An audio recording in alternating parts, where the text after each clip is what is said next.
السلام عليكم.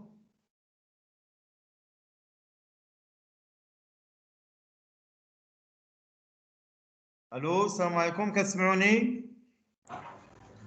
Oui, monsieur. يديرين بخير صافا ça se passe très bien.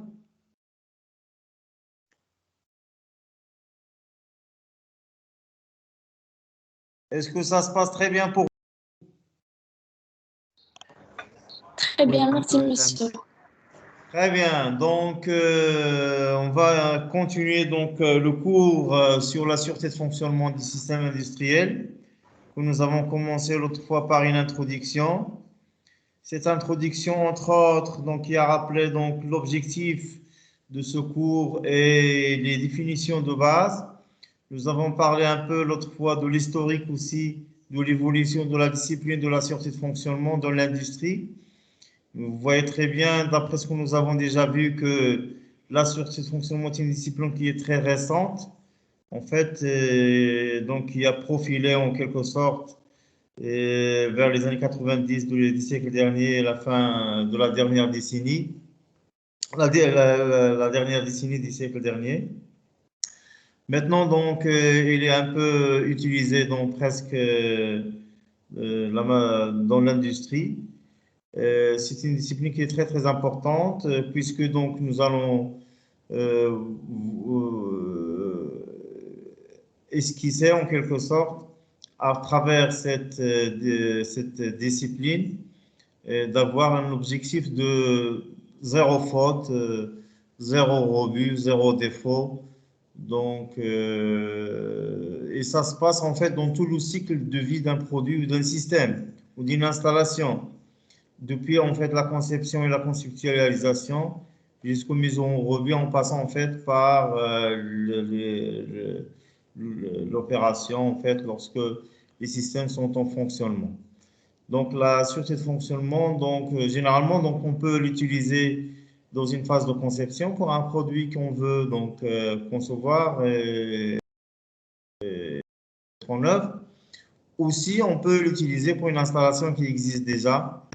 Donc, pour l'évaluation, en fait, des performances de la sûreté de fonctionnement, telles que, par exemple, fiabilité, sécurité et disponibilité, et de telle façon à accompagner, en fait, cette installation et à améliorer, en fait, le durée de vie des sous-systèmes qui sont utilisés et avoir, en fait, une installation qui est sûre.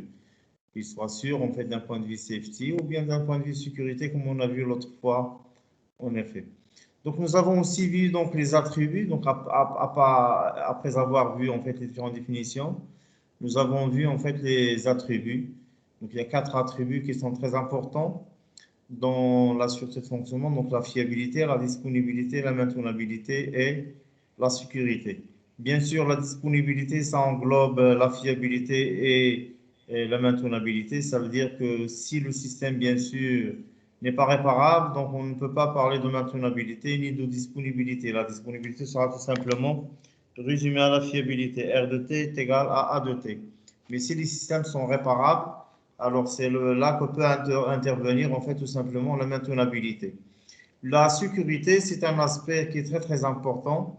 Donc c'est l'absence en fait de lésions, de morts et d'événements catastrophiques qui peuvent arriver dans un système ou dans une installation donnée. Donc l'aspect sécuritaire, il est très important de nos jours en fait dans toutes les industries. D'ailleurs, en fait, vous trouvez pas mal de sociétés maintenant qui disposent en fait de services qu'on appelle hygiène, environnement et sécurité, HSE, donc qui s'occupent entre autres en fait de la sécurité des installations et la sécurité globale en fait de l'usine. Donc nous avons vu aussi, je crois, la triptyque faute, erreur, défaillance qui mène vers la panne. Et nous avons aussi vu quelques aspects de la défaillance. La défaillance parce que on peut résumer toujours la sûreté de fonctionnement donc à la science des défaillances. Donc on traite les défaillances, donc c'est leur cause, leur effet, leur mode, les modes de défaillance. Donc la connaissance de toute cette panoplie d'informations qui concernent la défaillance va faciliter en fait l'analyse et l'étude de la sûreté de fonctionnement. La défaillance, c'est failure tout simplement en anglais. Donc, c'est très, très important, qui sont des événements qui vont donc, bien sûr, causer en fait le passage d'un état à un autre état. Donc, globalement, il y a deux états, l'état de sûreté, l'état sûr de bon fonctionnement, l'état de panne. Mais entre les deux, donc, il y a des systèmes qui présentent en fait ce qu'on appelle des fonctionnements dégradés, donc des fonctionnements intermédiaires dans lesquels ils peuvent en fait ce qu'on appelle tolérer des fautes, c'est fault tolérante. Donc, on peut avoir des sous-systèmes qui, malgré qu'ils sont en panne, on peut avoir la continuité en fait des services et la disponibilité ou bien la fiabilité du système, bien sûr, en opération, en attendant en fait simplement en fait la correction et le dépannage pour avoir un retour à un fonctionnement correct. Et vers la fin, nous avons parlé en fait de quelques natures en fait de défaillances, telles que par exemple la latence. On a vu que la latence, tout simplement, c'est un caractère caché en fait de la défaillance qui ne peut apparaître qu'à l'usage. Qu'à l'usage, nous avons vu l'exemple de rein artificiel, le dialyseur. Et nous avons vu aussi, je vous ai présenté aussi le compteur asynchrone qui fait un comptage et qu'on ne peut détecter en fait la défaillance qu'au 8e top d'horloge pour dire que. Et nous avons aussi parlé de l'usinage qui utilise un moteur et que la sortie du moteur, lorsqu'il sera activé, c'est là où on va détecter en fait la défaillance. Donc ça, c'est le caractère latent et caché en fait des défaillances. On va aujourd'hui continuer donc dans cette introduction globale et nous avons en fait approché une notion qui est très importante en sûreté de fonctionnement, qui sont en fait ce qu'on appelle les reliability data, en fait les données de fiabilité. Nous avons déjà parlé l'autre fois de ces données de fiabilité, ce qu'on appelle les lambda. Ils sont exprimés par la lettre grecque lambda. Ils sont très très importants en sûreté de fonctionnement. En fait, c'est la caractéristique de fiabilité qui va caractériser tous les sous-systèmes. Et j'avais expliqué la semaine dernière que le niveau de détail de décomposition d'un système repose sur la connaissance en fait de ces données de fiabilité. C'est-à-dire si on connaît en fait ces données de fiabilité, on va s'arrêter sur le niveau de détail et de décomposition du système. Autre chose que nous allons voir aujourd'hui, donc, c'est l'aspect normatif.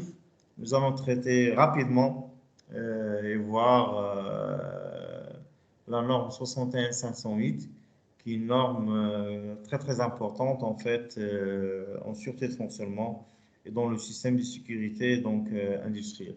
Donc, je vous rappelle que vous pouvez donc participer à chaque fois si vous avez des questions. N'hésitez pas à intervenir si vous avez des propositions, des rajouts, des questions. N'hésitez pas donc à faire cela. Donc, on va.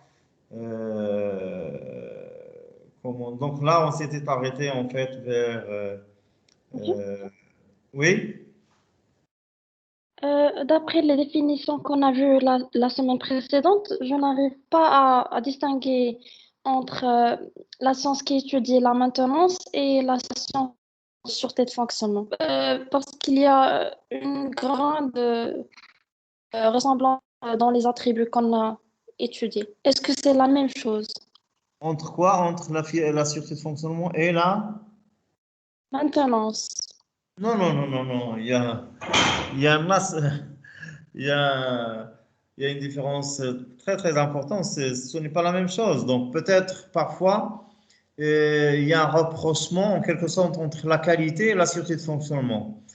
Euh, la qualité, bien sûr, c'est un objectif aussi qu'on veut atteindre dans n'importe quelle usine, dans n'importe quelle fabrication, quel que soit le produit. Mais la sûreté de fonctionnement, donc, il est très proche, pas très proche, mais il y a des liens avec la qualité, mais ce n'est pas vraiment la qualité. La sûreté de fonctionnement, en fait, ce n'est pas la maintenance. Comme j'avais expliqué la semaine dernière, la maintenance, c'est une opération.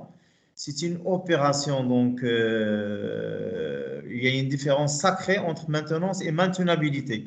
Nous, dans la sûreté de fonctionnement, on parle de maintenabilité et non pas de maintenance. Maintenance, c'est l'opération. Par exemple, j'achète une ampoule. Bon, là, une ampoule dans mon bureau. L'ampoule, il est grillée. Est-ce que je peux la maintenir? Non, je vais la changer. Donc, on parle de fiabilité. Donc, lorsque je calcule le MTTF. Nous allons parler de MTTF, Mean Time to Failure, c'est-à-dire c'est le temps moyen avant première défaillance ou bien avant défaillance. Donc là, c'est la fiabilité. Il n'y a pas de maintenance. Je jette et j'achète une autre ampoule. Donc, il n'y a pas de maintenance. Mais par contre, donc, il y a des piles, la radio, il y a des piles qui sont rechargeables, n'est-ce pas? Donc, ces piles-là, par exemple, une fois qu'ils ont atteint qui ne sont plus chargées, je peux il y a des piles qui sont jetables, mais il y a des piles qui sont rechargeables. Donc, ou bien, il y a pas mal de sous-systèmes. Donc, une fois qu'il est en panne, par exemple, on achète un automate programmable qu'on utilise dans une installation donnée, dans un système de contrôle-commande, un système d'automatisation. Donc, et une fois que, je ne sais pas moi, donc j'ai les modules de sortie ou bien d'entrée qui ne fonctionnent plus, je peux les changer parfois. Donc, si j'y change et que l'automate programmable continue toujours en fait son fonctionnement, ça veut dire que j'ai réalisé l'opération de maintenance. Donc, l'opération de maintenance, ça veut dire que l'automate programmable, il est maintenable. Donc, il a la capacité d'être maintenu. Donc, cette capacité s'appelle la maintenabilité. Maintenabilité en anglais. Donc, une fois qu'il est maintenable, donc ça veut dire que lorsqu'on j'ai arrêté, lorsqu'on était à l'arrêt, donc là, et nous allons voir ça tout à l'heure dans le cours d'aujourd'hui. Il y a ce qu'on appelle en fait le temps de mean downtime, c'est le temps moyen en fait de panne qui peut englober le temps de logistique, le temps de diagnostic, le temps de réparation, etc., etc. Mais tout ce qui est réparable, lorsqu'on parle de la réparation, on peut parler de la maintenabilité. Lorsqu'on n'a pas de réparation, on ne peut pas parler de la maintenabilité. Mais la maintenance, non, la maintenance, c'est l'opération. Donc, il y a plusieurs types de maintenance. Il y a la maintenance curative, il y a la maintenance préventive, il y a la maintenance prévisionnelle, donc il y a la maintenance maintenant prédictive. On parle aujourd'hui, de nos jours, de la maintenance prédictive. C'est-à-dire qu'on peut prédire, en fait, la maintenance, est-ce qu'il soit curative ou non. Mais ça, ce sont les opérations de maintenance. Bien sûr, ils sont très liés aussi à la sûreté de fonctionnement dans des aspects particuliers, lorsqu'on a des systèmes qui sont réparables.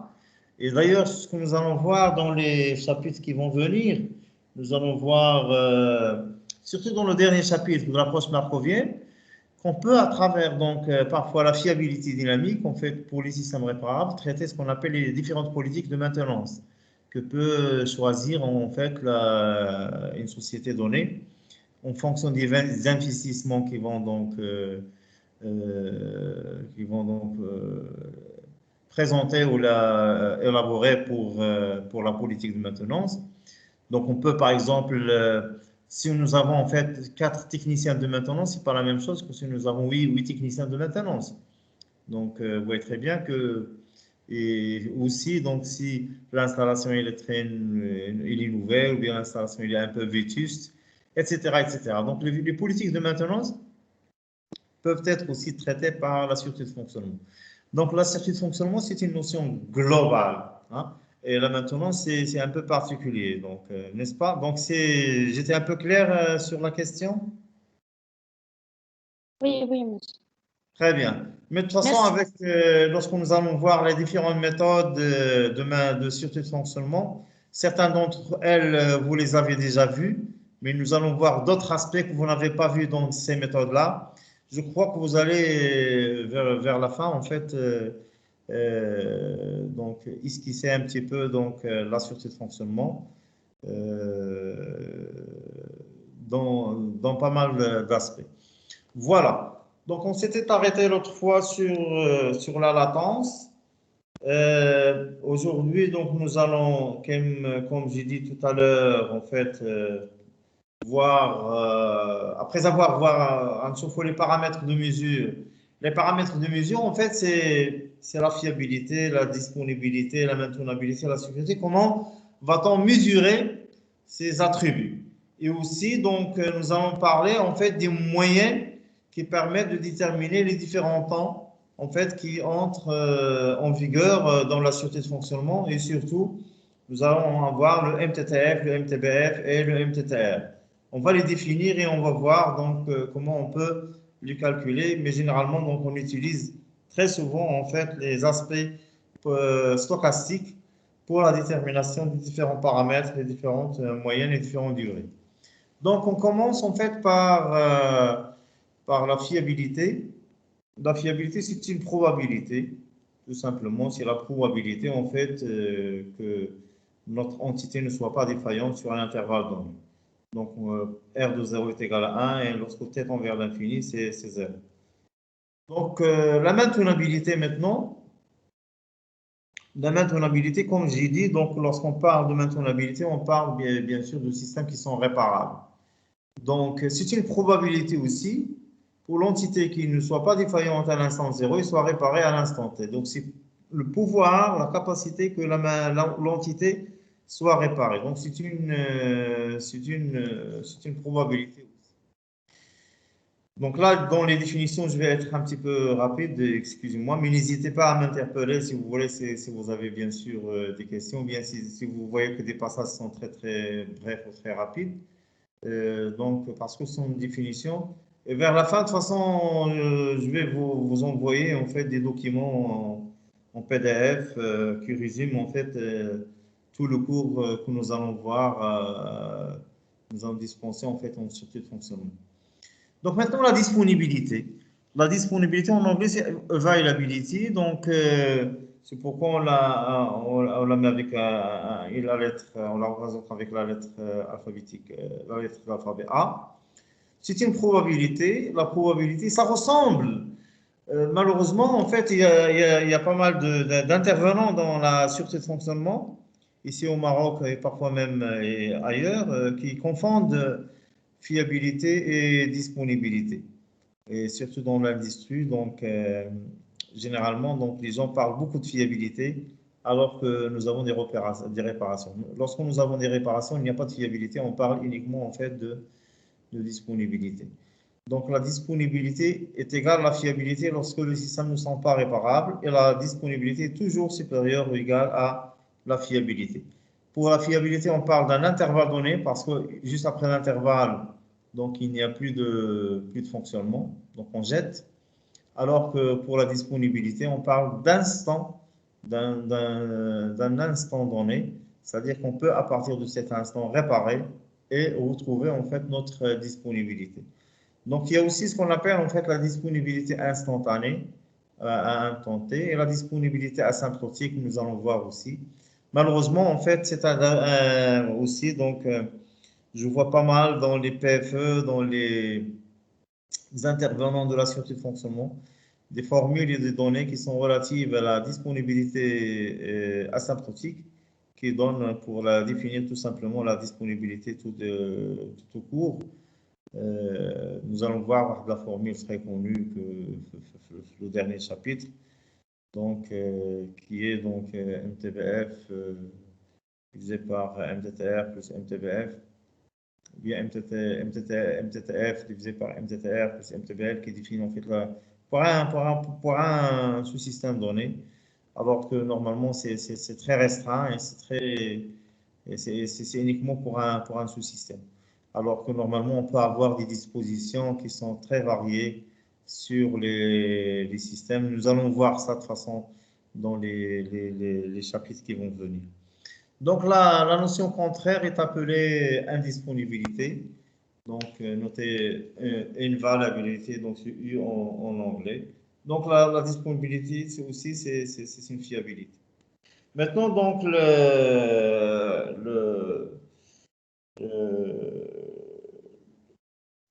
le paramètre, parmi les paramètres très importants en fiabilité, nous avons parlé l'autre fois, c'est le lambda. Le lambda, en fait, c'est la donnée de fiabilité. C'est ce qu'on appelle en anglais reliability data. Ou bien, donc, failure, c'est le taux de défaillance par excellence, qui est tout simplement égal à moins la dérivée de la fiabilité divisée par la fiabilité elle-même. Donc, c'est un taux qui est très, très important. Donc, failure rate. Donc, ça désigne que le sous-système ayant survécu à un instant T donc n'aura plus cette survie à partir de T plus dt. Pourquoi il est très important? Parce qu'il est caractéristique de tous les sous-systèmes. N'importe quel sous-système que vous connaissez en mécanique, en électricité ou bien autre sous-système, on peut lui proposer un lambda donné avec les lois de fiabilité données, les lois de probabilité données. Parce que donc, c'est très important d'associer, nous allons voir ça après, le taux de fiabilité à la loi de probabilité. Donc, pour les calculs donc, théoriques et analytiques, et même pour les simulations, on peut utiliser. Donc, nous allons voir si nous avons un peu le temps vers la dernière séance. Je vais proposer de faire un petit TP dans lequel on va pouvoir faire la simulation en fait de quelques sous-systèmes, connaissant bien sûr les données de fiabilité qui sont les valeurs de lambda et les lois de probabilité. Ça, c'est très important. Donc maintenant, vous connaissez peut-être cette courbe, ça s'appelle la courbe en baignoire, très connue en fait en sûreté de fonctionnement et qui dispose en fait de trois intervalles et trois zones qui sont très importantes. La zone des jeunes âges, le jeune âge c'est la précocité, c'est lorsque T est très très faible. Donc vous voyez très bien que le lambda il varie. Le lambda qui est le taux de défaillance, qui est la donnée de fiabilité, en fonction du temps.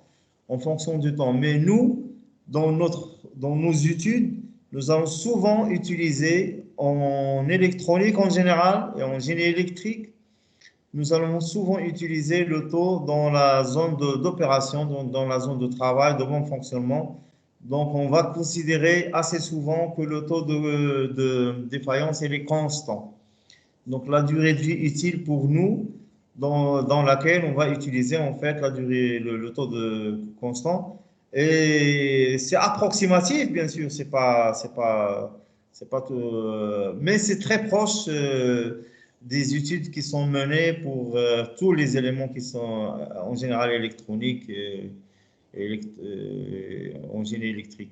Parfois, donc, en fait, par exemple, les éléments mécaniques, on parle de dégradation continue, bien sûr. On utilise souvent ce qu'on appelle la loi de Weibull. La loi de Weibull ou Weibull, donc chacun va le lire de cette façon, soit Weibull, soit Weibull. C'est la loi qu'on va utiliser souvent pour les composants mécaniques. Donc, généralement, lorsque le temps est constant, on choisira assez souvent la loi de Poisson, en fait, la loi exponentielle pour les lois de probabilité pour les composants électroniques. Donc, il y a trois zones. Il y a la zone de jeune âge, la précocité, c'est la jeunesse, la zone de maturité, la zone de vieillesse. Donc, pour la période de jeunesse, on utilise normalement, en fait, ce qu'on appelle une opération très importante en électronique et même en mécanique, qui est ce qu'on appelle le dégerminage pour les composants électroniques et le rodage pour la mécanique. Donc, je vais expliquer par la suite c'est quoi le dégerminage qui est utilisé pour les composants électroniques. Et normalement, cette loi, elle est proche en fait de la réalité, de l'iniété, le fait l'iniété. Nous-mêmes, lorsqu'on va naître, c'est-à-dire lorsqu'on est des ados, on est très faible. Donc, il y a les virus qui peuvent nous attaquer, etc., etc. Donc, on va développer, bien sûr, une certaine immunité. Mais l'âge de jeunesse, donc, le taux de mortalité il est très élevé par rapport à l'âge de maturité. L'âge de maturité, donc les gens, donc ils vont vivre un certain âge. Après la vieillesse, donc bien sûr, fonctionnellement, donc les organes commencent à vieillir et à avoir des maladies, etc. Donc la mort il est aussi très élevé. Donc, c'est presque relative à notre vue humaine aussi. Donc, cette évolution de taux de défaillance qui est représentée par cette courbe en baignoire. Donc, le déverminage. Le déverminage, je ne sais pas, est-ce que certains d'entre vous ont déjà vu ce type d'opération dans une usine donnée ou bien ont vu parler de ce déverminage? Est-ce que quelqu'un a déjà fait dans un stage cette opération, ou bien a vu participer à cette opération, ou bien l'avoir vu au moins?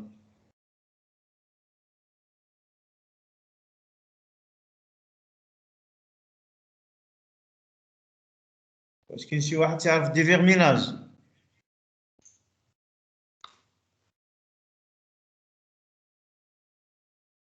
Monsieur, ce déverminage est effectué après plusieurs étapes ou dans la phase finale?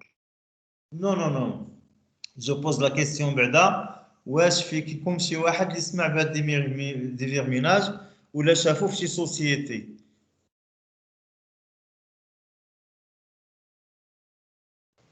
وي و نو؟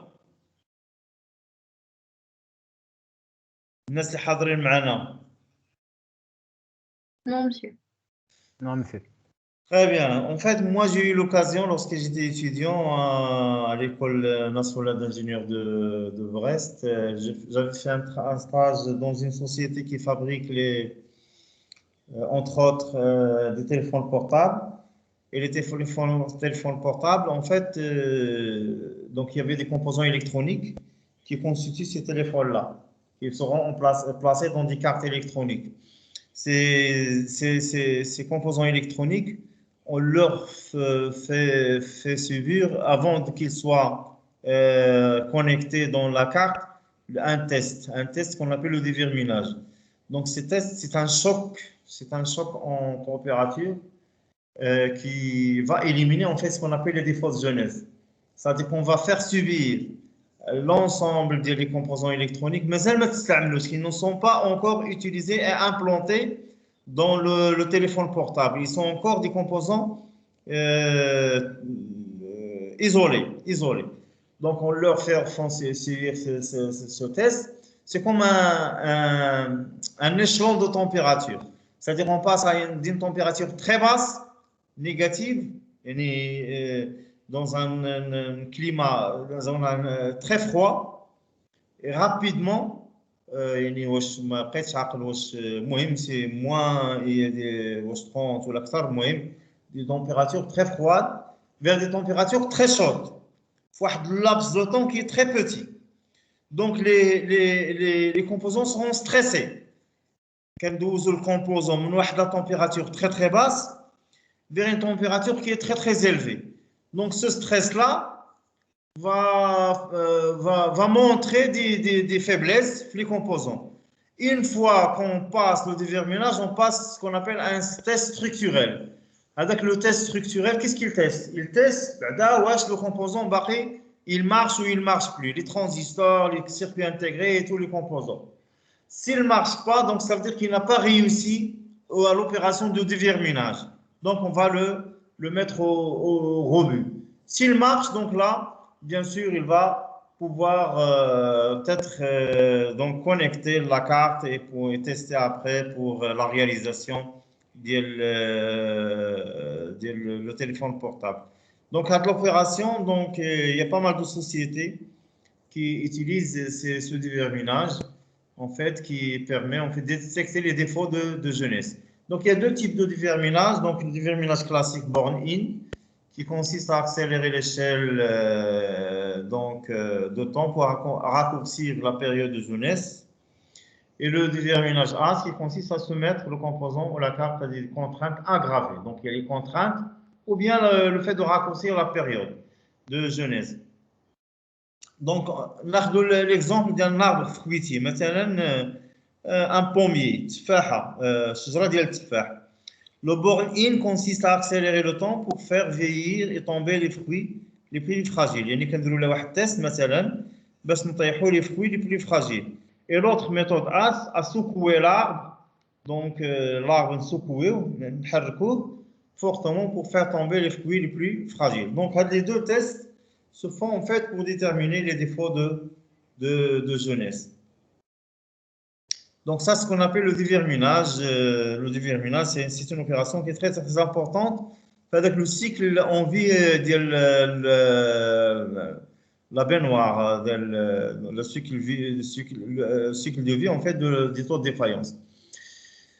Maintenant, pour l'évaluation de la fiabilité prévisionnelle, donc en fait, il y a ce qu'on appelle des bases de données qui sont très, très importantes, parmi lesquelles, par exemple, il y a la base militaire, ce qu'on appelle 1000 HDBK, c'est une base militaire américaine, 217, qui permet de donner pas mal de données sur les taux de défaillance électroniques et autres qui seront utilisés bien sûr pour l'étude de sûreté de fonctionnement des systèmes donnés.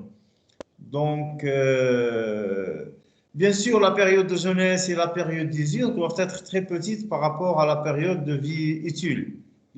Sinon, donc, le composant que nous allons utiliser ne va pas être, on ne va pas profiter des composants pendant tout le cycle de vie d'un système donné. Donc, je parlais tout à l'heure de la base militaire HDBK 217. Cette base, donc, il donne en fait quelques valeurs concrètes pour les taux de défaillance, qui seront donc utilisés bien sûr. Par exemple, microprocesseurs, mémoire, composants discrets tels que par exemple résistance, etc., etc. Et la modélisation, donc, à travers, donc, bien sûr, ça c'est une approximation et c'est une approche qui est utilisée. Donc, il y a pas mal d'approximations. Nous allons voir tout à l'heure comment, donc, en effet, on peut donc calculer en fait ces taux de défaillance, comment donc ils sont calculés, mais parmi lesquels il y a cette modélisation, ce modèle américain, donc qui propose le produit des différents taux de défaillance, le taux de défaillance des composants, celui de la base intrinsèque des composants, qui est le taux de défaillance, donc le facteur lié à la température, au stress, etc., etc. Donc, l'ensemble de ces coefficients seront multipliés pour définir le taux de défaillance en fait de notre composant lambda. Donc ça, c'est d'après en fait la base militaire. Il y a une autre base aussi très connue en sûreté de fonctionnement, c'est la base OREDA. C'est une base norvégienne qui est très importante aussi. Donc, je vous parlais tout à l'heure de la loi exponentielle, donc qui représente correctement la distribution des durées de vie lorsque les défaillances sont indépendantes et imprévisibles. Donc, il y a le caractère d'indépendance et le caractère d'imprévision. Donc, ça veut dire que les arrêts ou bien les défauts ne vont pas avoir lieu tous les temps. Donc, les défaillances sont très rares. C'est pourquoi on parle parfois de processus de Poisson, donc pour faire allusion à lorsqu'on veut pêcher des poissons. Donc c'est pas tout le temps lorsqu'on va jeter la canne qu'on va récupérer le poisson, bien sûr. Donc c'est au contraire, il faut jeter plusieurs fois pour parfois donc attraper en fait des poissons. Ça veut dire que le caractère en fait indépendant et le caractère imprévisible. Donc, c'est pourquoi on peut, ces hypothèses qui permettent d'utiliser en fait la loi exponentielle. Donc, d'après cette hypothèse, donc je répète que c'est une hypothèse bien sûr d'utilisation de la loi exponentielle, surtout pour les composants électroniques. Donc, on va considérer que le taux de défaillance il est constant, égal à lambda. Donc, c'est une constante. C'est le cas des composants électriques en période utile. Donc, une loi exponentielle modélise la durée de vie d'un phénomène sans mémoire ou sans vieillissement. Donc, je représente ici une loi donnée avec un taux qui est égal à moins 0,001 par heure. Il faut savoir que l'unité de taux de défaillance, c'est toujours heure moins 1. Nous allons voir tout à l'heure dans un tableau récupéré dans une base de données qu'on peut citer aussi ce qu'on appelle l'unité de l'autodéfaillance qui est le FIT, Failure in Time, FIT. Le FIT, donc, qui caractérise en fait cette autodéfaillance. Donc ici, vous voyez très bien que la formule qui donne bien la relation, qui donne la fiabilité R de T, c'est très simple, c'est l'exponentielle de moins lambda T. Donc c'est très connu, c'est la loi exponentielle en fait relative, bien sûr, à un type particulier de composants pour le calcul des taux de défaillance. C'est la relation avec laquelle on a pu déterminer. Donc vous la voyez bien sûr devant vous. Donc il suffit d'intégrer en fait l'exponentielle de moins l'intégrale de 0 à t de lambda x dx. Très bien. Donc maintenant, si on calcule en fait la moyenne sous la courbe, donc là on est dans un contexte de fiabilité. Il n'y a pas de réparation. On peut déterminer le MTTF. Donc le MTTF, il est synonyme de fiabilité. Il est synonyme de fiabilité. Donc le MTTF, c'est l'intégrale de 0 à l'infini de la fiabilité dt, donc R de t dt. Donc c'est l'intégrale sous la courbe. Ici, donc, pour le cas de la loi de probabilité exponentielle, on trouve que le MTTF égale à 1 sur lambda. Puisque le lambda il est constant, le MTTF sera constant. Donc le MTTF, c'est mean time to failure, donc dire une moyenne de fonctionnement avant défaillance. C'est bon? Est-ce que vous me suivez? Oui, monsieur. Très bien. À ne pas confondre avec le MTBF. Maintenant, on se fout le MTBF. Donc, généralement, les étudiants, alors, ils confondent parfois, ou là, l'industrie, on confond parfois MTBF et MTTF. MTTF, c'est fiabilité. MTBF, c'est disponibilité. C'est mean time between failure. Donc, mean time between failure, qui est moyen des temps de bon fonctionnement. Donc, c'est l'espérance mathématique de durée de bon fonctionnement. C'est-à-dire, à chaque fois qu'il y a un bon fonctionnement, on peut toujours déterminer le MTBF. Par contre, le MTTF s'arrête lorsqu'on a la défaillance, mais le MTBF continue. Il continue. Donc, ne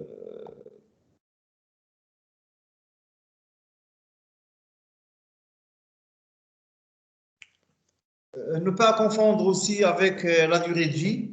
Un exemple, l'Institut national des statistiques en France, en 1960, il a donné en fait le taux de défaillance qui est la mortalité moyenne des Français de 5 à 35 ans et de 0,0015 défaillances par an.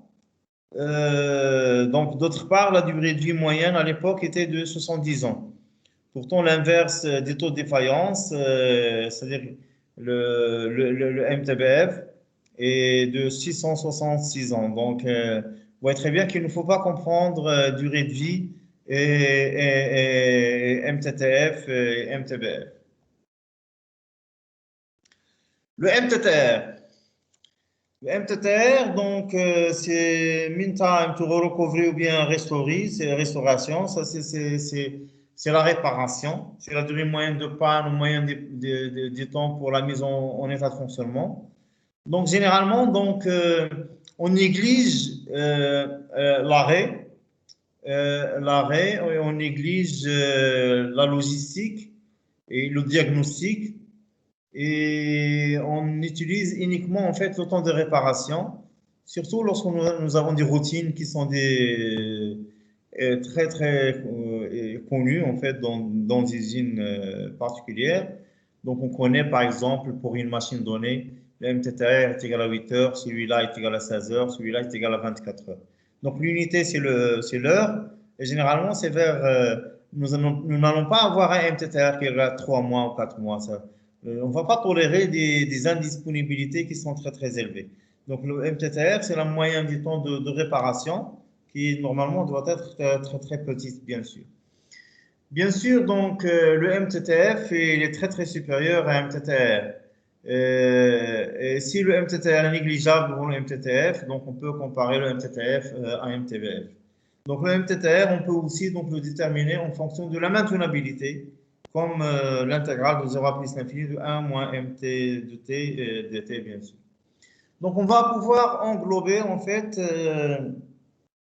les différents moyennes de temps que nous avons vus. Donc, vous voyez très bien, à partir d'un instant zéro, nous avons un bon fonctionnement. Une fois on a la première défaillance, on parle de MTTF, Mean Time to Failure, donc moyenne du temps avant première défaillance ou bien avant défaillance. Voilà, une fois qu'on est à l'arrêt, donc mean downtime, donc dire une moyenne d'indisponibilité, donc il va falloir, donc c'est l'arrêt, c'est le diagnostic, c'est la logistique, c'est-à-dire le fait de ramener la pièce de rechange, etc. Et c'est la réparation. Donc une fois, on va réparer, donc c'est la remise en service. Donc on répare ici, c'est la remise en service. Et après, donc, c'est mean uptime. Mean uptime, c'est-à-dire une moyenne de bon fonctionnement après réparation. Donc, maintenant, donc, bien sûr, le MTBF, c'est tout simplement, en fait, le MDT plus MUT, ou bien c'est tout simplement le MUT plus MTTR. Comme je vous ai expliqué tout à l'heure, que le temps de découverte de la panne, diagnostic, etc., logistique, tout ça sera négligé devant le MTTR, et nous allons avoir que le MTBF est égal à MTTR plus MUT. Donc, voilà, pour nombreux systèmes, MDT est faible devant MUT, donc on ne fait pas de différence entre MUT et MTBF lorsque, bien sûr, on néglige le MUT. On néglige le MDT. Donc ça, nous avons vu tout à l'heure le lambda, mais donc bien sûr, c'est un fondement sur le calcul. Nous allons pouvoir faire ces calculs-là. Le taux de réparation. Donc, en fait, il y a ces deux notions qui sont très importantes en sursis de fonctionnement. Il y a d'ailleurs un congrès international qui pouvait écrire Londamu dans Google. Et vous allez trouver qu'il y a un congrès qui s'appelle Londamu. Londa, c'est tout simplement en fait l'autodéfaillance et Mu, c'est le taux de réparation. En fait, ce congrès qui se tient une fois tous les 2 ans en France, il est relatif en fait à l'industrie de la sûreté de fonctionnement et de tous les aspects en fait qui sont très proches de ces notions-là. Donc, en France et ailleurs, même en Europe et dans le monde. Donc, le lambda et le mu. Donc, le lambda pour décrire les défaillances et le mu pour décrire en fait les réparations. Bien sûr, comme on a vu tout à l'heure, que lorsqu'on est dans un contexte d'hypothèse dans lequel on utilise la loi exponentielle et que le taux de défaillance est constant, nous avons pu déterminer le MTTR comme 1 sur lambda, le MTTF. Maintenant, en fait, dans le même contexte et avec les mêmes hypothèses, on peut dire que le MTTR est tout simplement 1 sur mu. Donc, le mu, c'est le taux de réparation. Donc, vous voyez très bien qu'on va donc, rapprocher donc, le MTTR uniquement en fait, au temps de réparation lorsqu'on va le décrire avec le 1 sur mu. Donc, les données de fiabilité, donc, ils sont en fait les lambda, ils sont essentiels pour les études prévisionnelles lorsqu'on est dans un stade de conception, bien sûr, pour la sûreté de fonctionnement. Donc, ils sont de deux types, événementiels et fiabilistes. En fait, les données événementielles sont les données macroscopiques qui sont en fait relatives en fait à l'expérimentation. Donc, sont tenues à l'aide d'études statistiques des accidents et des expérimentations. C'est-à-dire si nous avons en fait des pépins, des problèmes qui arrivent de temps en temps ici et là, on va récupérer des informations.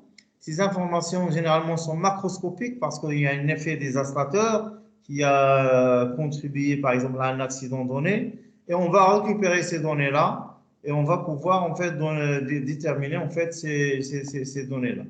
Mais il y a aussi les données qui sont obtenues par des essais, et ça c'est dans les laboratoires en quelque sorte.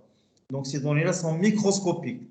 Ils sont essentiels aussi pour les méthodes prédictives, largement donc utilisées. Donc on les trouve, ces données vont alimenter en fait les bases de données en fait telles que par exemple la GMAO, qui est la gestion de maintenance assistée par ordinateur. Donc, on les alimente par ces données-là, ces données qui sont dites microscopiques, et les autres données qui sont expérimentales, dites en fait macroscopiques. Donc, il y a ces deux types en fait de données de fiabilité. L'exploitation des systèmes de recueil de données, de retour d'expérience, sert à évaluer en fait les performances du système. Lorsqu'on parle de performance, c'est la détermination des différents attributs, l'amélioration aussi, donc en fait, pour ne pas avoir en fait d'arrêt ou bien de défaut, etc., etc. Donc les bases de données, c'est la base en fait des études. Donc à partir de ces bases-là, qu'on va pouvoir en fait récupérer les données pour faire les modélisations. Donc, on distingue en fait les données qualitatives aussi et les données quantitatives. Donc, ça, c'est un aspect qui est un peu nouveau, qui est relative, très récente, qui concerne de l'architecture du système, en fait, d'un point de vue architectural, donc d'un point de vue fonctionnel. Parce qu'il y a toujours la description matérielle, structurelle, et la description fonctionnelle, le fait de superposer les deux descriptions, on obtient en fait la description en quelque sorte opérationnelle. Donc généralement, en fait, je vous donne un exemple parce que nous avons la structure et la fonction. Maintenant, on a un PC, ça c'est la structure. هي البنية, هي الهارد. Ou les logiciels et tout ça, ou là, ce que fait le PC, donc le hard, c'est des mémoires, c'est un disque dur, c'est des périphériques, etc., etc. C'est un matériel, généralement c'est des semi-conducteurs, hein, et d'autres matériaux bien sûr. Après, donc le hard, c'est les logiciels, donc c'est le soft. Le soft, c'est le logiciel. Donc, ça, c'est la fonction du LPC. Donc, le fait d'exposer ou là de placer en fait les logiciels dans le PC, c'est là où le PC peut fonctionner. Donc, il y a l'aspect structurel. Donc, on peut avoir une erreur ou là, un dysfonctionnement le hard, le disque dur ou le processeur. Mais on peut avoir un dysfonctionnement le soft, une version obsolète, on n'a pas fait la mise à jour, etc., ou une attaque par un virus, etc., etc. Donc ça, pour différencier en fait l'aspect structurel et l'aspect fonctionnel. Donc là, donc les données de fiabilité concernent en fait ces deux aspects aussi. Donc l'approche quantitative est basée sur les données techniques, humaines et économiques. Il y a le facteur humain aussi qui est très important en sûreté de fonctionnement. Et parmi les systèmes qui sont très difficilement en fait évaluables, ce sont les aspects humains. On peut parfois facilement donc évaluer des systèmes, quoi qu'ils soient complexes, mais ça serait toujours très très difficile d'évaluer en fait les défaillances engendrées par le facteur humain. C'est le facteur le plus difficilement modélisable et évaluable. Donc, les données sur les facteurs humains sont obtenues de plusieurs manières, donc retour d'expérience, simulateur, jugement d'expert, etc. Les données techniques sont obtenues soit par réalisation d'essais, soit par utilisation de résultats en exploitation, ou sur avis d'experts, bien sûr, sur base de données, donc qui parfois englobe tous ces aspects-là. Donc, je vous donne ici un exemple de données de fiabilité à partir duquel on a pu déterminer, par exemple, un taux de défaillance par une approche particulière, le taux de défaillance relatif à l'opérateur humain. Donc ça, c'est le réseau ferroviaire des chemins de fer, en fait, des États-Unis d'Amérique. Nous avons fait une étude similaire, bien sûr, avec un doctorant donc, dans une ancienne thèse qui a été soutenue en 2017. nous avons pu aussi donc établir et élaborer en fait à partir des données qui nous ont été données par l'Office des chemins de fer marocain. On a pu aussi déterminer en fait une approximation de l'autodéfaillance le lambda en fait humain, et nous avons utilisé ces données-là pour qui a contribué en fait pour la détermination bien sûr de la fiabilité par des aspects, et surtout on travaillait sur les passages à niveau automatisés, la modélisation des passages à niveau automatisés, et on utilisait en fait ces données-là. Donc, les États-Unis d'Amérique, ils disposent, d'après ce calcul-là, de 107 lignes. Et nous avons des statistiques ici, entre 2007 et 2011, qui concernent l'opérateur. Donc, soit l'opérateur il était absent, soit il était endormi, soit donc, il était affaibli, soit il avait une capacité de blessure. Donc, les statistiques ici, bien sûr, pour chaque année.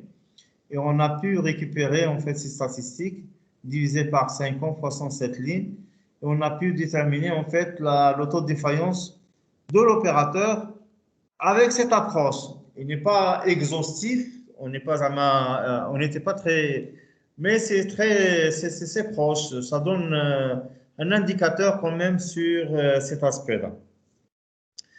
Donc, vous voyez très bien que généralement, les taux de défaillance, ils sont très faibles, ce qui est logique, ce qui est normal. Donc, ça veut dire que les défaillances, surtout dans les domaines sécuritaires, sont très rares, sont très, très faibles. L'occurrence des défaillances est très faible. On ne va pas s'amuser à concevoir un avion ou une navette spatiale ou une machine-outil très sophistiquée et qui va tomber en panne tous les jours, de temps en temps, ou tous les mois, etc., etc. C'est-à-dire que l'autodéfaillance doit être le plus faible possible. Il faut savoir que le niveau de sécurité, maintenant les avions, donc les taux qui sont considérés sont des taux qui sont très, très, très, très faibles, parce que la sécurité prime avant tout, parce qu'il y a des milliards en fait, d'investissements. Et les avions, ça coûte très, très cher.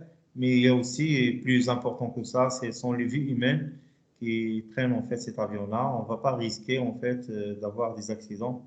Donc, ce qui fait, c'est pourquoi en fait, vous voyez très bien que les accidents des avions donc, sont très relatés dans les médias, parce que c'est une chose en fait qui est très rare et onéreuse en point de vue argent et point de vue donc perte de vie humaine.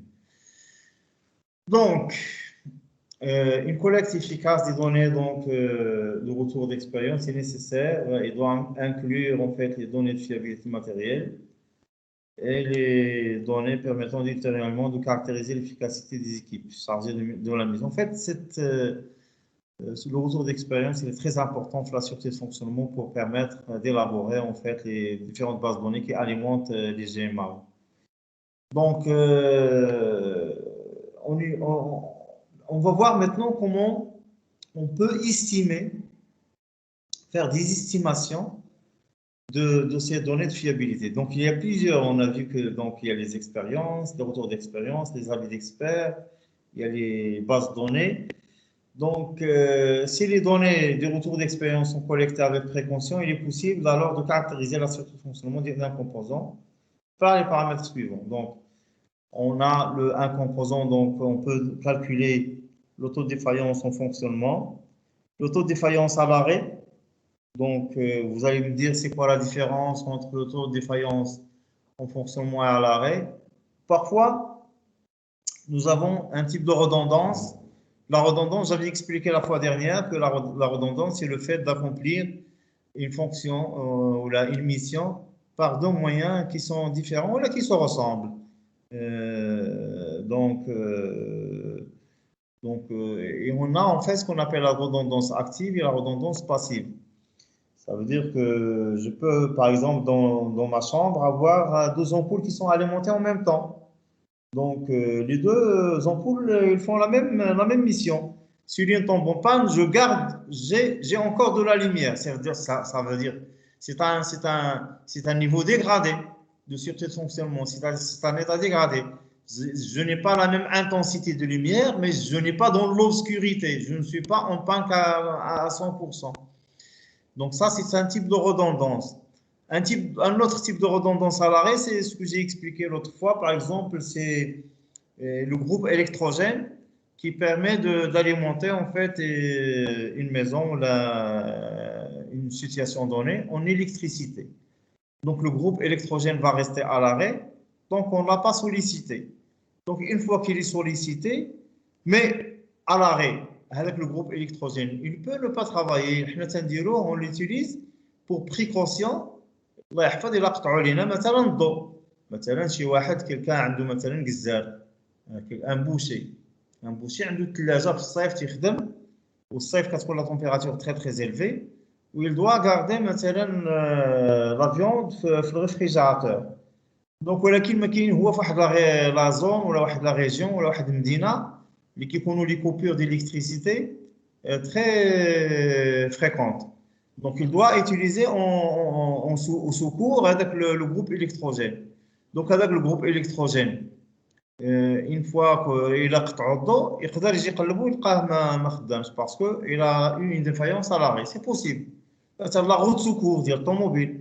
La roue de secours, il peut avoir une défaillance à l'arrêt.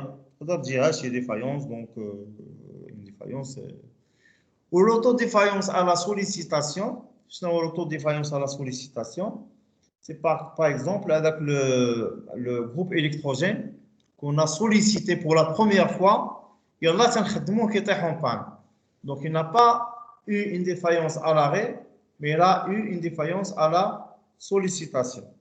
Donc il y a aussi l'auto de réparation. Donc je récapitule qu'on est en train de parler des différentes facettes dans lesquelles on peut observer en fait les défaillances et les taux de défaillance pour un composant donné. Et il y a les grandeurs moyennes, MTTF, MTTR, MUT, MDT et MTBF. Donc, à chacun de ces paramètres, on peut associer ce qu'on appelle un estimateur. Donc, l'estimateur va permettre en fait l'évaluation à partir d'expériences ou d'essais, en fait, il va permettre de déterminer le lambda, ou là, le lambda A, ou là, le gamma, ou là, le mu. Par exemple, pour le lambda, l'estimateur, c'est le nombre de défaillances observées en fonctionnement divisé par la durée cumulée de fonctionnement. Si on prend par exemple la défaillance à la sollicitation, le gamma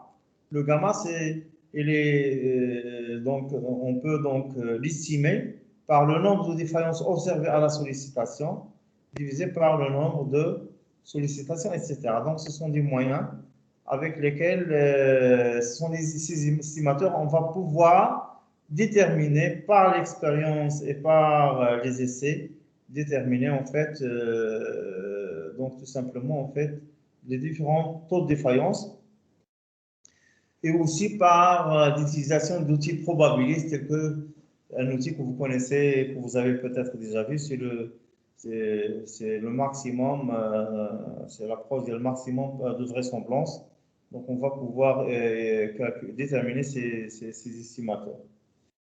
Donc, les méthodes de calcul d'estimateur et intervalle de confiance, en fait, elles sont imposées par le niveau de confiance. Donc, les intervalles de confiance. Donc, bien sûr, il faut savoir que le lambda que nous calculons, que nous déterminons par ces moyens-là, ces lambda, parfois, ils sont ponctuels. Je n'ai ponctuel. Ils ont une valeur précise. Mais généralement, on impose en fait ce qu'on appelle un niveau de confiance.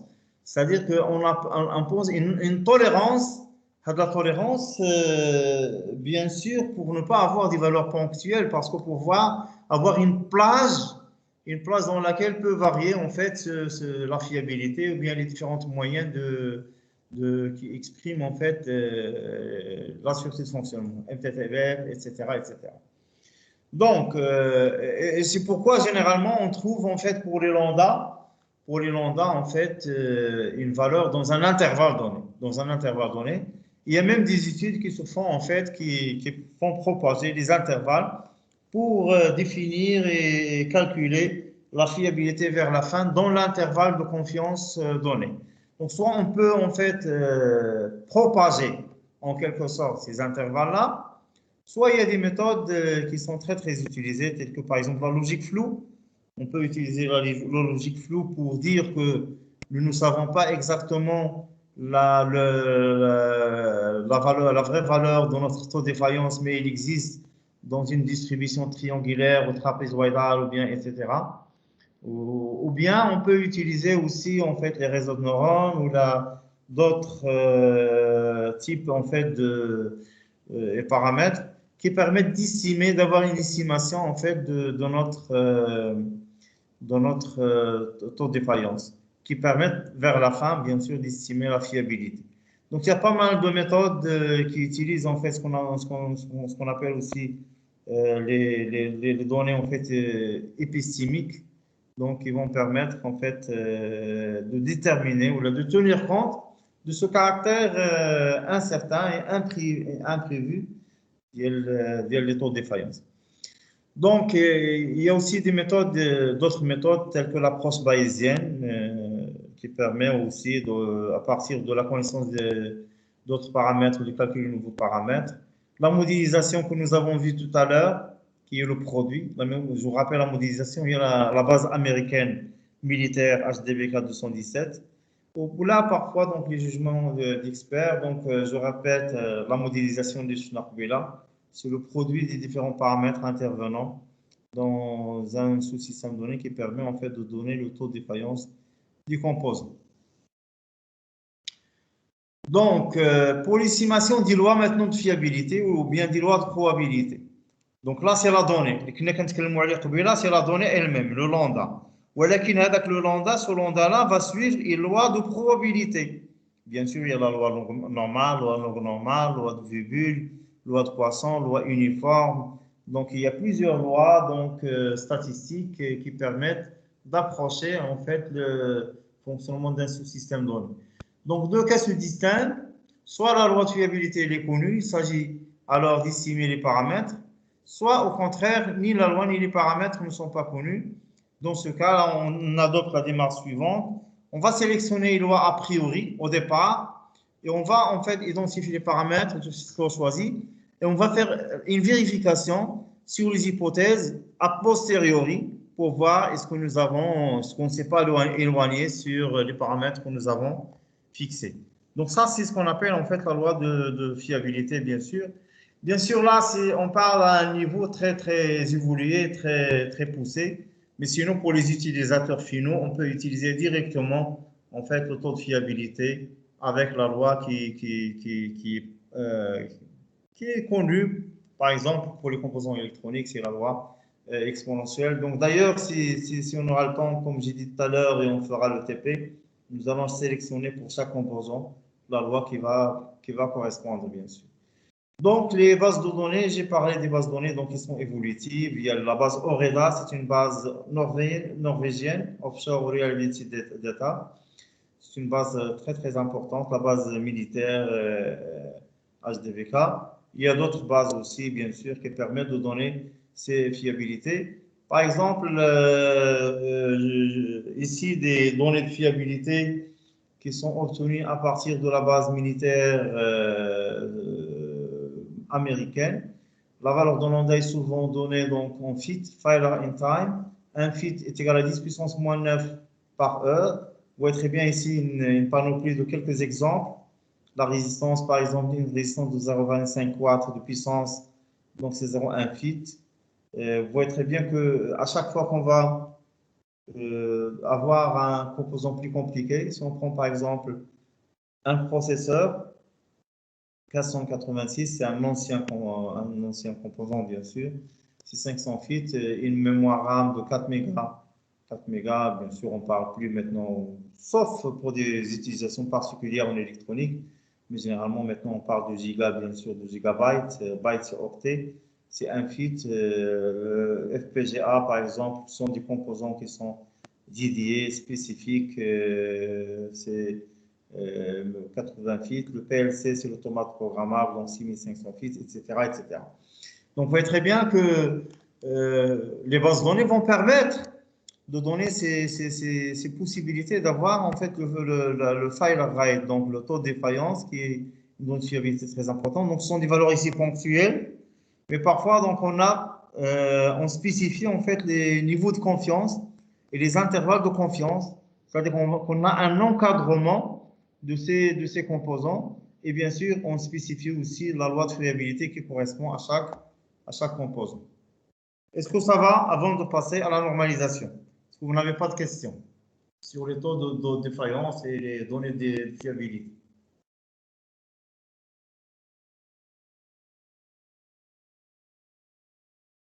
Monsieur, Oui. s'il vous plaît, comment on décide sur l'intervalle de confiance? Par exemple, on décide à 95% ou là à 0,9%. Ouais, ça dépend. Donc, ملي تنجيو مثلا هاد لا باز غادي نلقاو مثلا بحال لو بي ال سي 6500 تقدر تلقاه مثلا الي مثلا entre 6400 et 6600.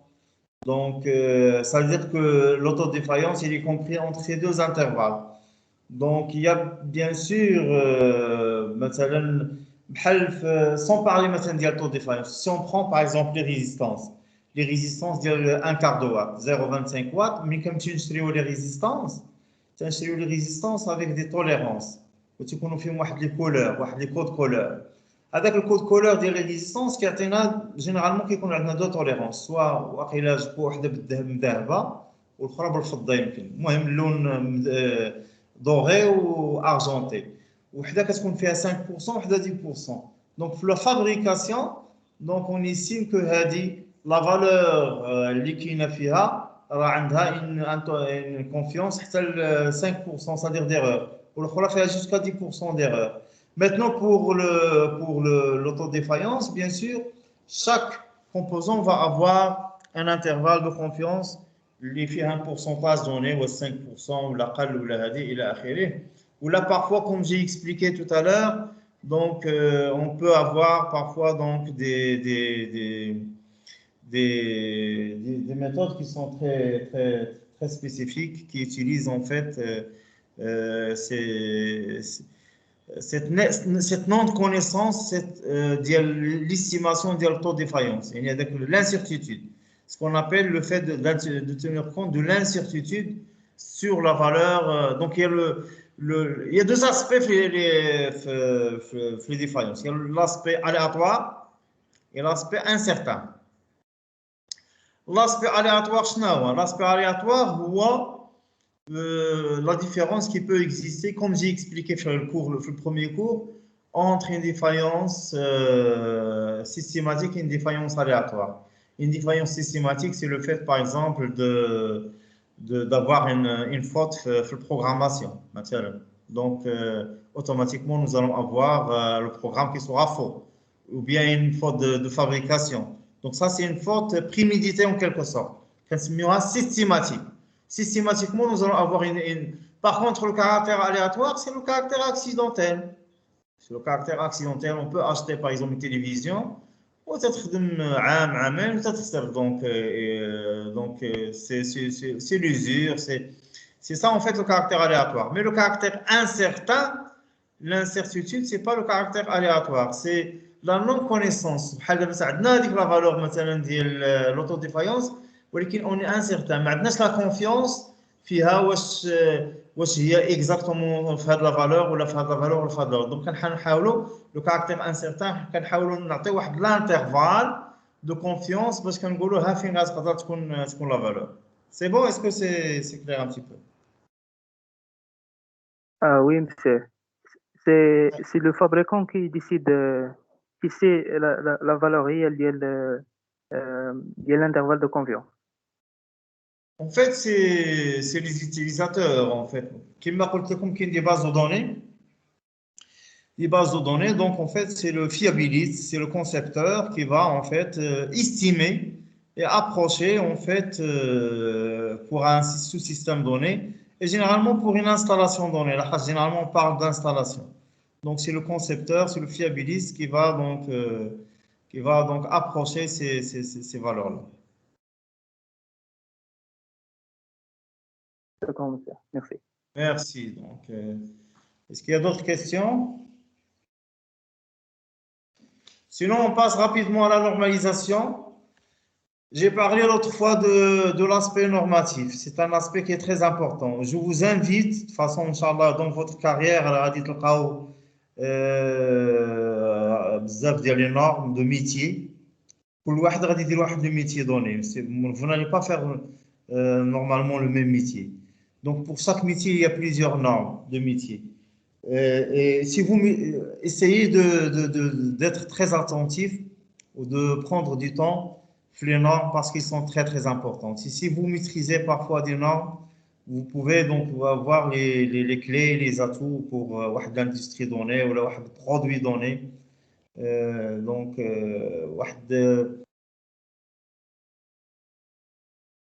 في فرنسا كان معنا من سبقنا هو ملي كنا كنديروا واخا هذا دار ميزون ان ديسپونيبيليتي و الى كومونسي ا ميتريزي واحد لا نورم جو كوا ديال لو سيكتور اوتوموبيل ريلاتيف à la sûreté de fonctionnement وبقى تيخدم مع لي سوسيتي وكيدير دي فورماسيون. Il faut savoir que les formations فهاد لي normes parfois pour un seul individu راه كتوصل حتى ل 1000 euro يعني 1000 euros pour une seule personne pendant 2 ou 3 jours. Il كان عندك une dizaine ou une vingtaine de personnes. Là, c'est très très important.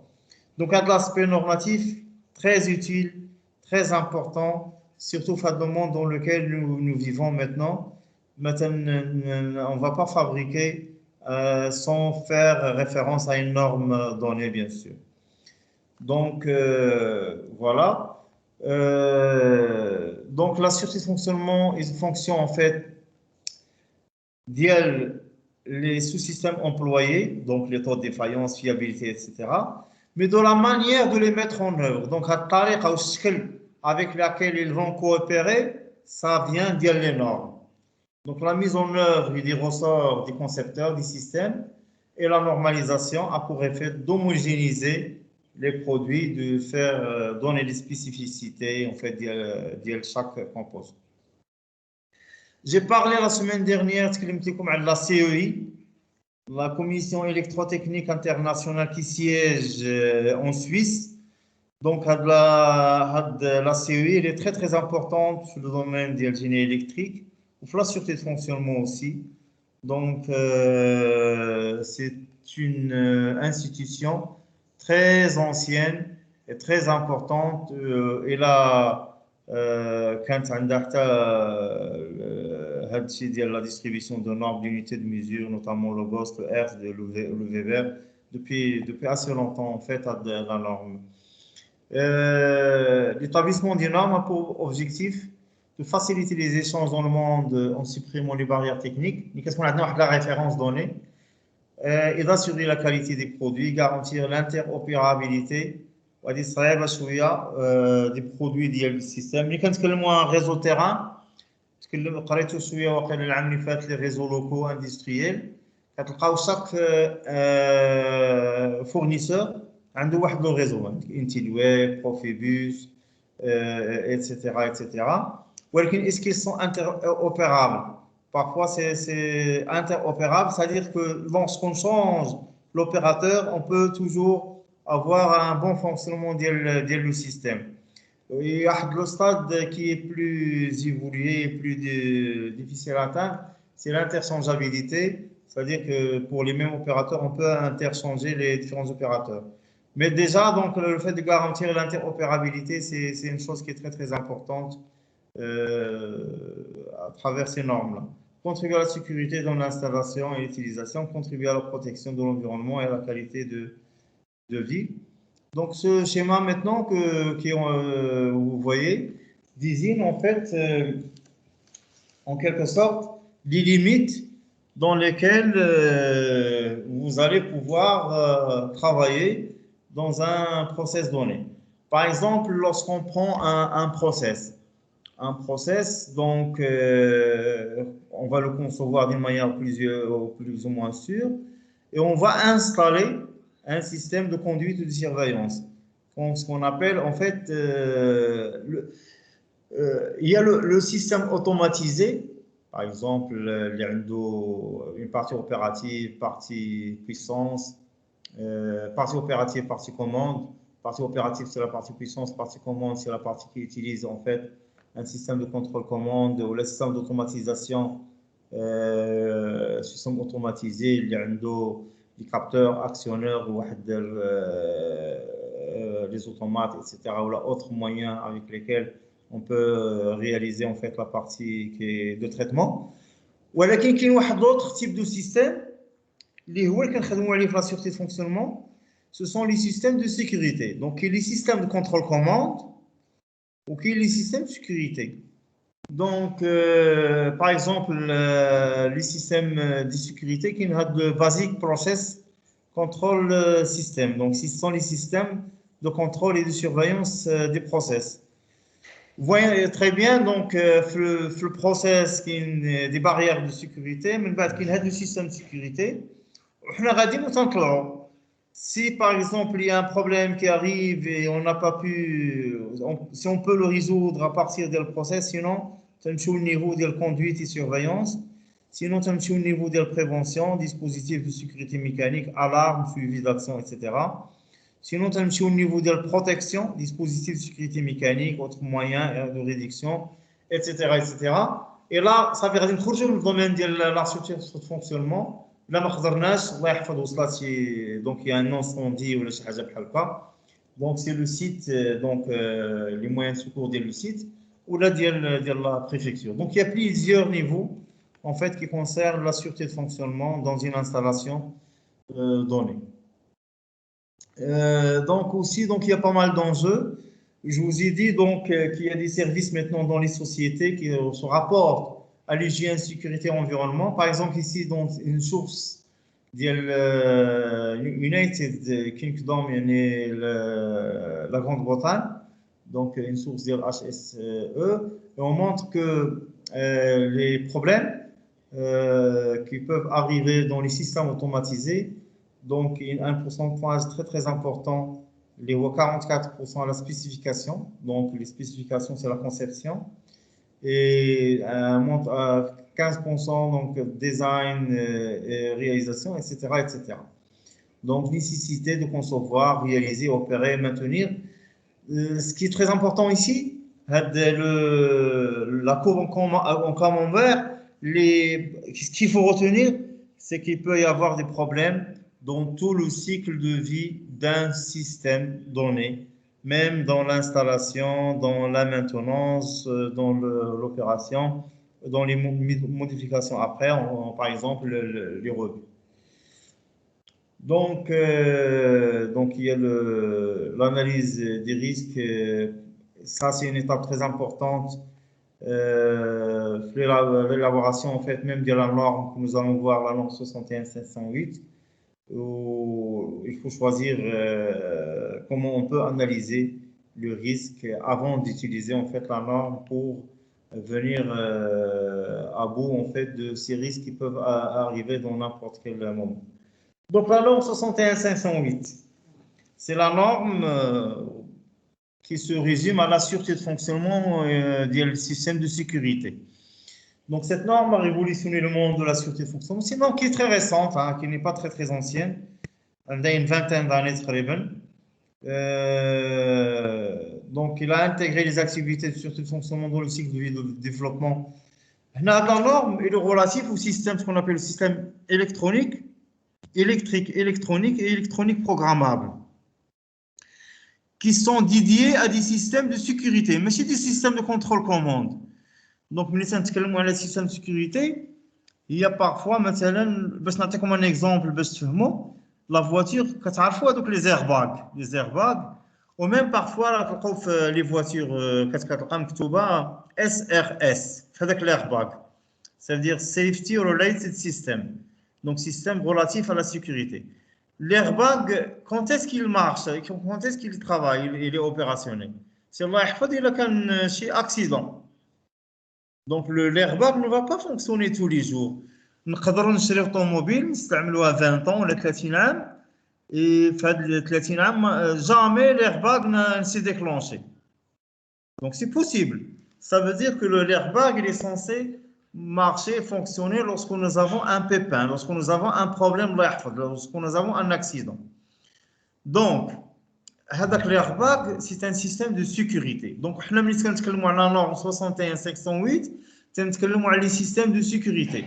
Donc, la voiture, l'airbag, le volant, etc. etc. Ce n'est pas un système de contrôle ou de commande ou en quelque sorte. C'est un système de sécurité. Bien sûr, restons sur l'exemple de l'airbag, il faut savoir que il peut se déclencher sans avoir d'accident. C'est-à-dire الانسان ولا غادي الطوموبيل ديالو ما به ما عليه يقدر l'airbag يديكلونشا. Lui, il a détecté un problème, mais les problèmes n'existent pas. Donc, on parle de déclenchement intempestif ou là de défaillance en sécurité. Donc, défaillance en sécurité ou la défaillance sur le déclenchement intempestif en fait de cet airbag-là. Donc, cette norme a permis de définir des niveaux d'intégrité pour les systèmes électriques et électroniques programmables qui prennent en compte dans la gestion des risques, aussi bien les aspects quantitatifs que qualitatifs. La norme intègre les activités de sécurité en parallèle du cycle de vie de sécurité. وهنا غادي نتكلموا على deux choses غادي نشوفوهم من بعد. Deux choses qui sont très importantes pour cette norme, c'est le cycle de vie en sécurité et c'est le niveau d'intégrité de sécurité. On va discuter le niveau d'intégrité de sécurité parce que c'est un niveau qui est très très important.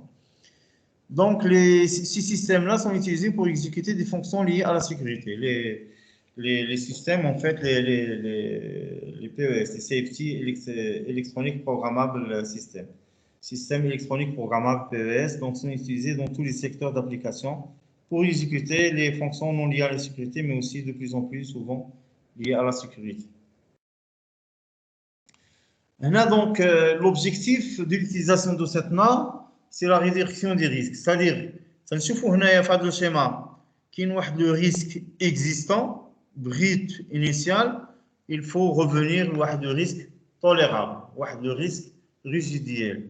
Donc, il va falloir diminuer le risque de telle façon à revenir à le risque avec lequel on peut cohabiter. Et quand l'usine ou l'installation, il y a toujours des risques. Mais il y a des risques on peut cohabiter avec ces risques. Mais il y a des risques, donc vous voyez très bien qu'il y avait donc cette déflagration et cette explosion qui a fait le produit qui était explosif, qui a été stocké pendant plusieurs années.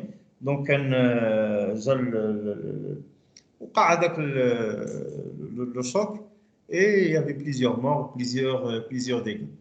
Donc là, donc on ne va pas dans la norme, la 61508, elle va être utilisée en fait pour revenir d'une situation dangereuse à une situation qui est tolérable. Donc, la norme, il définit 4 niveaux de performance de sécurité nommés Safety Integrity Level, le SIL. Donc, le SIL, le SIL, le niveau d'intégrité de sécurité, il est très très important pour qualifier et définir en fait une installation donnée. Une installation, et non pas un produit. Ça, c'est très très important. Le niveau d'intégrité de sécurité, il est étudié et calculé pour une installation complète, c'est-à-dire pour un système complet, et non pas pour un produit donné. Donc, la norme repose sur deux concepts qui sont très importants, fondamentaux, qui est le cycle de vie en sécurité et les niveaux d'intégrité de sécurité. Comme j'ai dit tout à l'heure, le cycle de vie, ça veut dire qu'il concerne tous les cycles de vie d'un produit. Les niveaux d'intégrité de sécurité, c'est-à-dire qu'il va qualifier un système donné avec un niveau de sécurité donné. Donc, cette norme 61508, il est la base d'autres normes sectorielles, telles que par exemple la norme nucléaire 61513 ou norme ferroviaire, etc. Donc, on voit, d'après ce schéma-là, la 61508, c'est la norme générique. On l'appelle aussi la norme mère. Il y a les normes sectorielles ou bien les normes filles. Donc, il y a la norme 61511, qui est la norme relative au process industriel, au process continu. Il y a la norme, par exemple, relative au secteur nucléaire 61513. Toutes ces normes-là découlent en fait de la norme mère 61508. C'est-à-dire qu'ils empruntent les directives et les exigences fondamentales de cette norme-là, mais elles sont particulières. Par exemple, la 61508, il existe 4 niveaux de sécurité. Par contre, la 61511, il n'existe que 3 niveaux de sécurité. Les points importants de la norme, donc il concerne toutes les phases des cycles de vie, il fournit une méthode de développement pour réaliser la sécurité fonctionnelle du système, il définit des niveaux d'intégrité, donc les safety integrity level, les niveaux d'intégrité de sécurité. Il décrit une approche basée sur l'analyse de risque. Donc, l'analyse de risque, elle est très importante. Ça veut dire qu'il va falloir, dans une installation donnée, faire l'analyse de risque. Pour faire l'analyse de risque, il y a des méthodes très importantes comme l'APR, l'analyse préliminaire de risque. Il y a aussi l'AMDEC aussi. Il y a donc pas mal de méthodes qui permettent d'analyser le risque. Une fois qu'on a analysé le risque, c'est là on peut fixer des objectifs et déterminer en fait les niveaux d'intégrité et de sécurité à partir de probabilité de défaillance. Il fixe des objectifs quantitatifs de défaillance dangereuse du système de sécurité en fonction du niveau d'intégrité et de sécurité. C'est-à-dire qu'il va donner en fait les valeurs, les signes en fonction des valeurs de probabilité de défaillance. Il décrit les principes techniques et mesures pour la réalisation de la sécurité fonctionnelle du système. Donc, تكلمنا على la norme sectorielle 61511 qui est relative au processus industriel. Donc, il restreint le niveau de cible à 3 niveaux au lieu de 4 niveaux. La norme, elle est relative, elle utilise en fait les systèmes instrumentés de sécurité. Les systèmes instrumentés de sécurité sont des systèmes qui sont très importants. Ou avec l'exemple de l'airbag de la voiture. Si le système il dispose en fait de c'est une combinaison de capteurs, d'unités logiques et d'actionneurs, qui sont les éléments terminaux. Les capteurs ou les unités logiques, ils sont très performants et très spécifiques et ça coûte très très cher. Maintenant, le Siemens, le Profibus, ou le Siemens, maintenant, Siemens, il utilise le réseau terrain Profibus. وكتلقى في le réseau terrain maintenant utilisé pour le contact de sécurité, ça s'appelle ProfiSafe. ProfiSafe, donc c'est plus évolué, c'est plus cher. La même chose pour les automates programmables. Les automates programmables relatifs à la sécurité safety related, ça coûte très très très cher parce qu'on ne va pas tolérer des pannes pour ces automates-là. Par rapport aux automates normaux en fait ديال Siemens. Aussi en fait on utilise pas mal de combinaisons de capteurs et d'actionneurs pour améliorer en fait la disponibilité et aussi donc la sécurité. Donc ces systèmes sont complexes, les systèmes instrumentés de sécurité. On les appelle aussi des systèmes dormants. Ce sont des systèmes qui sont à la surveillance, qui ne fonctionnent pas, qui ne vont pas agir. Ils sont en attente. L'airbag. Donc, on va surveiller maintenant une température dangereuse, ou un débit dangereux, ou une pression dangereuse avec des capteurs. Les capteurs donc, transmettent des informations. Mais une fois qu'on a un dépassement, il peut causer de danger. Là, on va déclencher en fait les actionneurs par les unités logiques. Maintenant, on a comme un exemple.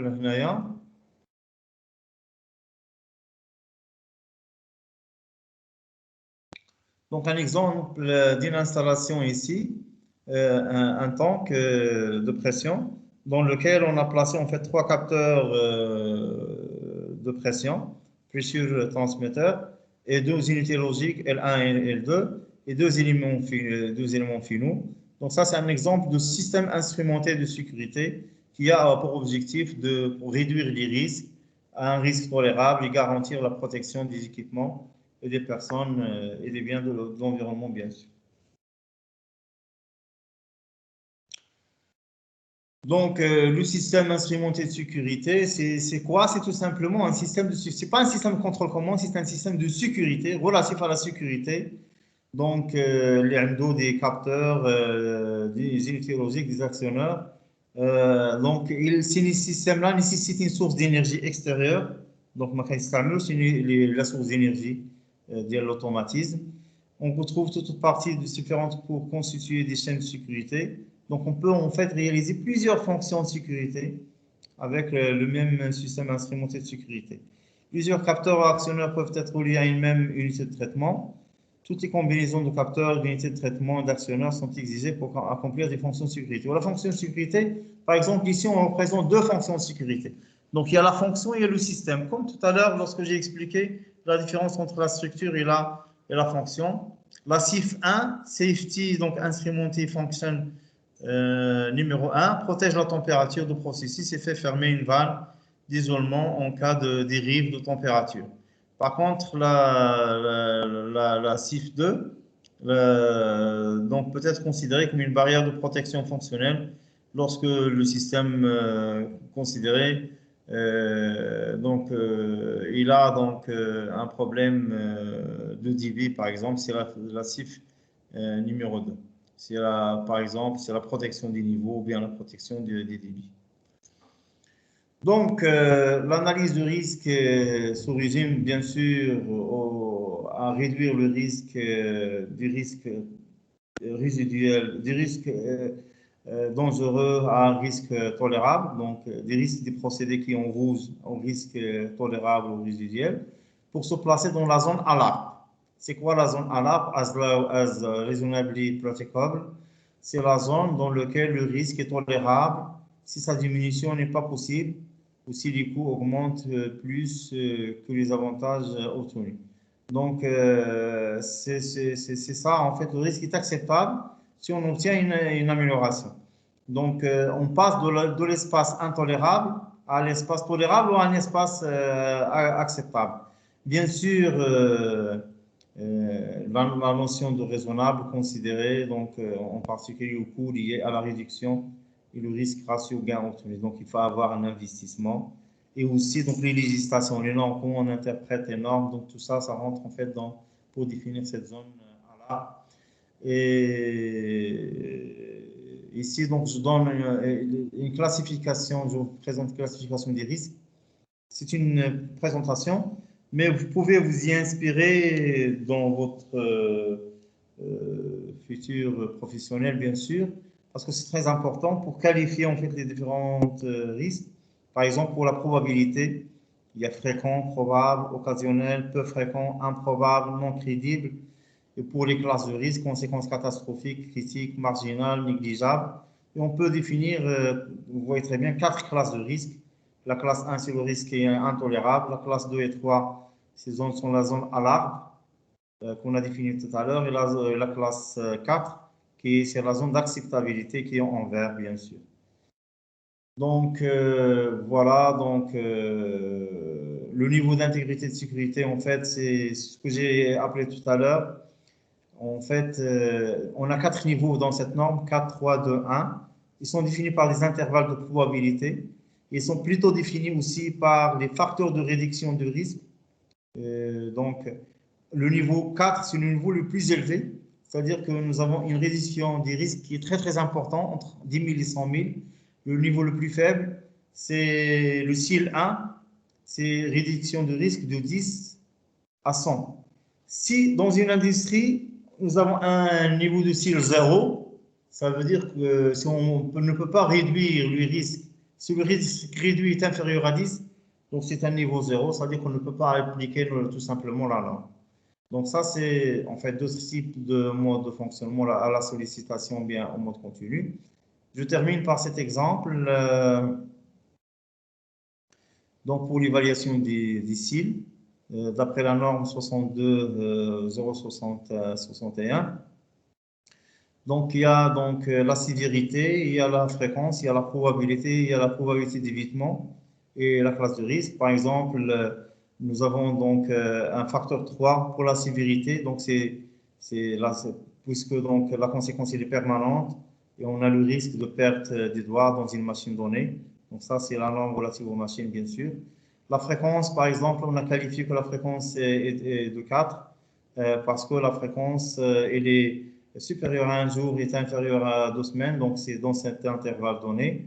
La probabilité d'événements dangereux, elle est très forte, donc on lui a qualifié de 5.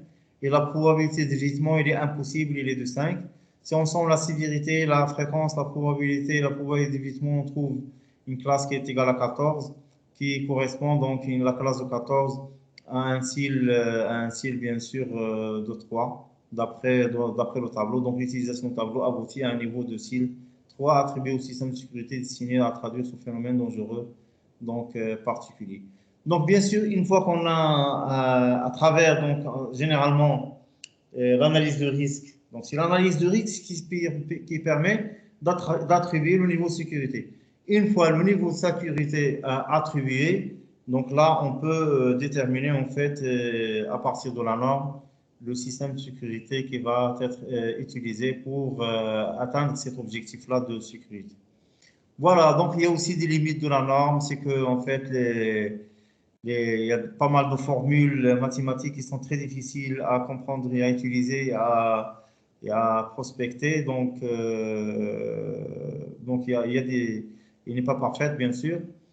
Et je termine aussi par que cette norme il utilise deux types de défaillances. Il y a les défaillances sûres, où il y a une défaillance en sécurité, et les défaillances dangereuses. Et normalement, il y a un effet global des autodiagnostics sur le système qui peut améliorer en fait les défaillances en diminuant les défaillances dangereuses en défaillances sûres. Voilà. Donc, j'arrive à la fin de cette deuxième partie de l'introduction de la sûreté de fonctionnement dans laquelle nous avons vu globalement deux aspects, l'aspect des taux de fiabilité et de données les taux de défaillance et de données de fiabilité et aussi l'aspect normalisation. Donc, la fois prochaine, donc, nous allons entamer donc, l'étude qui concerne en fait, on va commencer à voir les méthodes. غادي نبداو بدو méthode statique.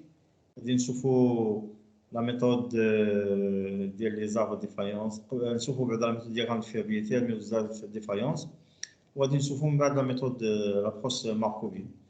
Voilà, donc je ne sais pas si vous avez des questions avant de clore cette discussion. Je suis à vous si vous avez des questions.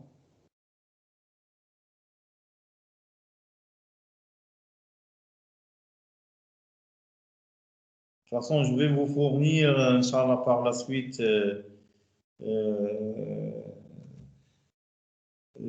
du PDF qui concerne le cours. Donc, c'est bien de prendre des notes. Comme les supports, Inch'Allah. Est-ce qu'il y a des questions?